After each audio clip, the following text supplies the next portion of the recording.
Coach, you start with the opening statement? Yeah, just real quick, you know, in an attempt yesterday, a failed attempt to try to keep the focus on Maryland, I got asked a question yesterday about another school and tried to keep the focus on Maryland like I always do in the next opponent, and that didn't go over very well. So I didn't feel like it was appropriate to talk about another school or another person's job status. So that's why I addressed it the way I did. But, you know, obviously have all the plans in the world to be here and be here for a long time. So I just wanted to address that because it became something that I did not want it to be or intend to be. So I wanted to put that statement out there, and then obviously would love to talk about Maryland on our practice day. Could I ask you, James, about from a recruiting standpoint, is it important that, or how frustrating is that you have to deal with it? Because I'm sure you were getting questions from recruits about that. Yeah, more so than us. But again, you know, I've said what I want to say. I really want to talk about Maryland and the upcoming opponent. That's what I wanted to talk about all along. So look forward to answering those questions. On a senior day, do you find that you have to kind of harness or channel the emotions of your seniors, especially early in games? Yeah, I think there's a little bit of that. I don't think there's any doubt about it. But I think there's a fine line, because I do think you also have to address you know, the importance for the rest of the team and what this game means to those guys. You know, they remember what their last game in high school was like. So, you know, I think you have to address it and you have to talk about it and the significance of it. Last game in Beaver Stadium. But then we try to move on from there and try to keep things as normal as possible. And then I think the other thing is, obviously we have another game too, so I think that helps. James, today Trace and Amani were accepted Senior Bowl invites. A lot of people wonder how Trace's game might project to that next level. Can you tell us a little bit about that, how you think he would do at that next level? I think he's going to have to overcome some things early on, but I think as people get a chance to spend some time with him and around him and watch him work out, I think he's just going to continue to do what he's always done. There was doubts in high school, there's doubts in college, there'll be doubts in the NFL. And it's just going to continue. I just think he's going to be one of those guys that constantly overcomes, you know, some of the false narrative that's out there. You know, so I think it's a lot better now than it was 10 years ago. But you know, I think it's gonna translate really well. You know, I've spent time in that league. I've watched guys in that league. I don't think there's any doubt in my mind that he can play at that level and play well. How have you digested the criticism in light of the fact that you guys are reasonably close to having 10 wins again, but at the same time you would talk to some people and there would be this impression that the sky is falling and that you're not a good football team? How do you handle that as someone who cares about what people think? Yeah, I think it's challenging, because I think about our players, I think about our kids, our children. It's pretty fascinating, you know. I get it. There's high expectations and standards here, and there's nobody that has higher expectations and standards than we do. But to think that this may be one of the best 3-year runs in Penn State's history in the Big Ten era, and kind of where we're standing in terms of nationally and in our conference and things like that, you know, I'm proud. Is there some things that we would have liked to do better, or some games we'd like to have back, or some plays we'd like to have back? No doubt. But you look around the country, that's a similar tune all over the country. It's similar in NFL. You know, one of the things that probably made me feel a little bit better is I think the first game of the year, the Eagles got booed at halftime. You know, after being Super Bowl champs. So I think, you know, that kind of illustrates the climate a little bit. But I was booing on my TV. Who were you? Yeah. Well, they won a Super Bowl. You know, give them a half. Jeez. But you know, I get that. But I also try to look at the big picture. I look at how our guys conduct themselves off the field in the community. They've been fantastic.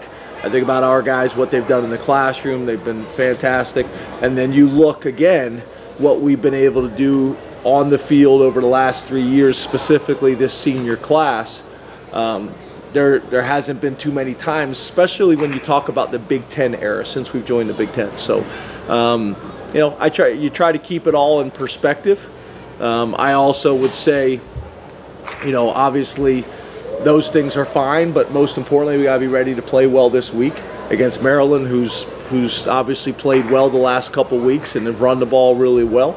You start to get to this point of the season, you start to say, I'd like to look back at some point at the end of the season and be able to kind of look at what we've been able to do this year and then what we've really been able to do over the last 5 years. I've heard people say this before. I think if someone would have told you 7 years ago that over these 5 years we would have done this, and this, I think most people would have thought you were crazy. Well, James, you've mentioned before Jahan Dodson is a guy that you knew was special but didn't quite know how special until a few games in.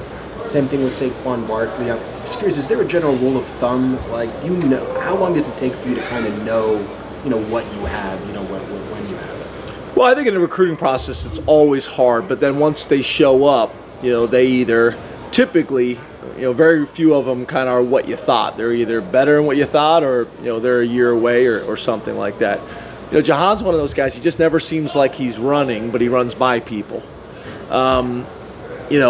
He's one of these guys. We're in a generation now where you see guys try to make catches look sexier now than they are. They one-hand balls that they really should catch with two because they see that on highlights or they see that in pregame warm-ups and things like that. The great ones, Jerry Rice, they make the tough catches look easy. And that's what Jahan does. I mean, literally, there never seems like there's a ball outside of his reach. And he just extends and catches the ball on his fingertips consistently. So he's just one of those guys. Even blocking, he's not the biggest guy in the world. You didn't know how he'd be that lad. He fights. Him and KJ, they fight like crazy, in the blocking stuff. Reading defenses, learning the playbook. Usually there's something that holds these guys up, whether it's physically, whether it's mentally, whether it's emotionally, from a maturity standpoint, whether it's the focus, whether it's the physicality, there's something. And for him, it all seems to come pretty natural to him. I think obviously the exciting thing is what's it going to be like when he gets stronger and more explosive and puts a little bit more size on. But it's just come very easy to him. James, you brought up wanting to be a little bit better in the fringe red zone a few times through the course of the season. Are there commonalities that have tripped you guys up there, and what might they be? I think it's been our throwing game really kind of for the year.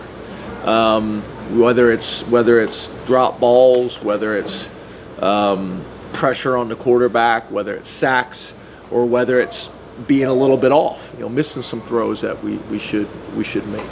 We've just been a little bit off, and it hasn't been the same tune each week. It's been something a little bit different. And for you to really sustain drives with our style of offense and what we need to do, we got to be able to stretch the field, and we haven't consistently done it. We've run the ball better, but I'd make the argument even if we were able to stretch the field a little bit more in our passing game and just be a little bit more consistent in our passing game, it would actually open up even more opportunities in our running game for us. So I think that showed up in the fringe for us a little bit. But I actually think we've been better in the pure red zone because we're running the ball better.